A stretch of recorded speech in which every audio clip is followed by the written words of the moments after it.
Pods are a new way of organizing your directories and your files. It's becoming more popular, and it may even be the default in Ember 2.0.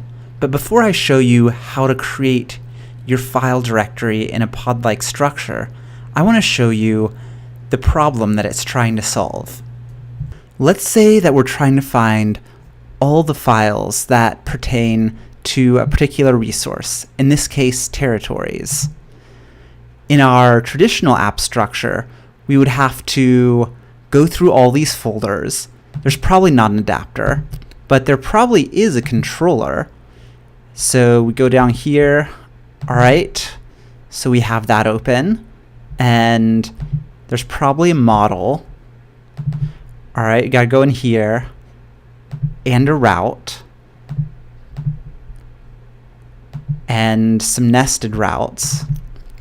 And as you can see, it's taking us a while to find all the code that's related to this one thing. So it's spread out all over.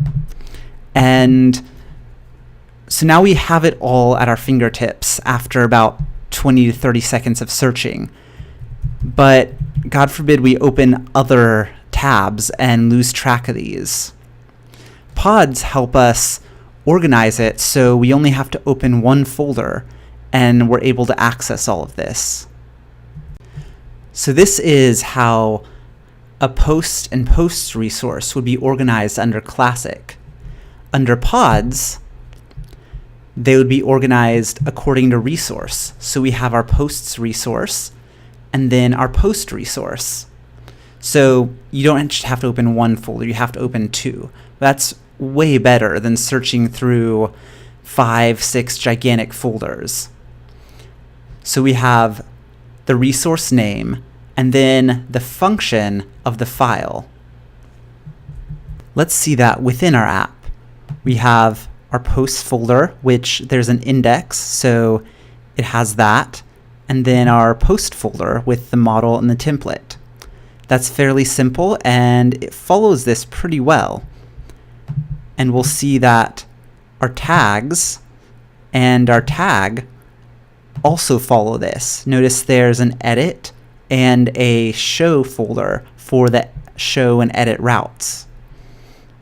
The magical thing about this is that no matter how many resources we have, tag and tags will still be right beside each other, and I can just open them up and work and have everything I need in an easily understandable structure. And that structure is really easy to understand when you're reading, but what about when you're writing? Well, the first situation is you have a resource. So let's say you have the tag resource. The model would go inside, and you could put a controller or a route or a template inside. In this case, there's no direct template or route or controller, but those do show up in the show and edit routes. You also have folders for routes underneath the resource. Then, if you want to do something like a partial, you can create another folder for it. So we call this partial tag/edit fields, which is in tag/edit fields/template. Once again, the file names give you the job that it's doing, and the folder names give you the route or the resource that it's at. We can go and see that this holds true for tags as well. In this case, there's no model because it uses the tag model. You'll notice that in the router, tag is nested under tags. However, each resource gets its own folder on the root directory when you're using pods. If you try to put tag under tags, then the model won't be recognized. So that's how to arrange your files and folders for pods.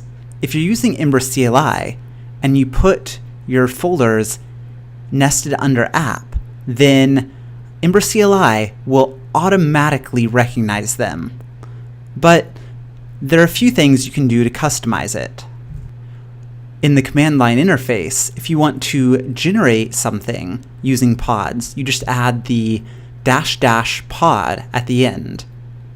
If you're always going to be wanting to generate in pods, then you can, in your .ember CLI file, include the use pods true option. When you do that, then doing --pod will actually reverse it and make it so you no longer are using pods. So --pod switches whatever is happening, and use pod sets the default to using pod. Then, if you want to have a different prefix than app, then in your config environment.js, you can set that so you can have a folder specifically for your pods. You'll notice that under my app directory, not everything is a resource. And that's for a good reason, because pods still aren't good at handling everything. You can have your application folder, which is pod-based. You may not think of it as a resource, but it is. So that does count as a pod. You also have your components folder, which when you're doing pod-based components will come in handy. Those don't fit under resources. You have your helpers, because where else are they going to go? You don't want to create a new pod for each helper. The same with initializers.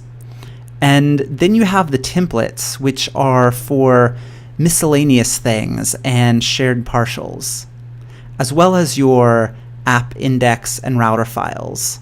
So that's pods. They are, hopefully, the future of directory structures. And that future may be here as soon as Ember 2.0 as a default. It's important to note that pods and classic directory structure are not mutually exclusive, so you don't have to convert everything over in a big bang. You can do it piecemeal. Good luck, and I'll see you next time.